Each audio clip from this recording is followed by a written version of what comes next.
Sound design is one of the most important and often overlooked things in video games. Niche probably. Hello everyone, my name is Prokop and today I am going to share a quick tip on how to set up dynamic and fast reverb for Unity using FMOD. Proper dynamic reverb is like the secret sauce of horror game immersion. It's the glue which glues audio sources and environments together so the sounds sound just right. While there are some fancy real-time solutions out there that calculate reverb based on your level's geometry, they tend to be performance hungry, involve a lot of baking, and generally lack customization. That's why for Ether, I opted for a simpler approach. With just a single reverb instance and the arcane power of FMOD snapshots, I can quite easily fake more complex reverb behaviors of any room I want. Let's dive in!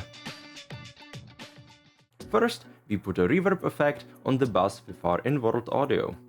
On the bottom, we can see a bunch of intimidating reverb controls, such as HF reference and diffusion.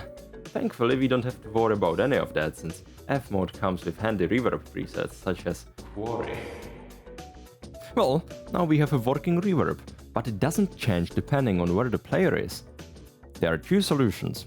Either we sentence the player to be forever stuck in a quarry, or we program in a system to change reverb values based on where the player is. To do the latter, we are going to exploit snapshots.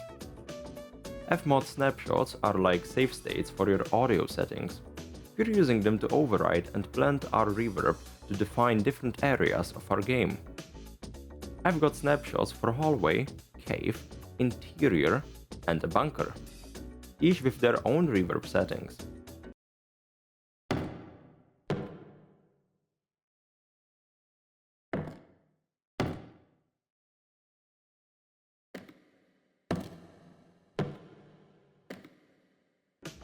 Before we jump into Unity, make sure your events are correctly assigned to the reverb bus. Otherwise, they'll pull a fast one and bypass our effect entirely. Now it's time to set up our scene in Unity. We will use the built-in FMOD emitter to mark our reverb area.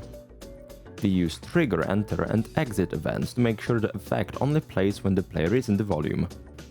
For the event, select the snapshot for the area. And voila! You got yourself a reverb system that's fast enough to run on mobile hardware and easier to use than, well, easier than most things in game dev, let's be honest.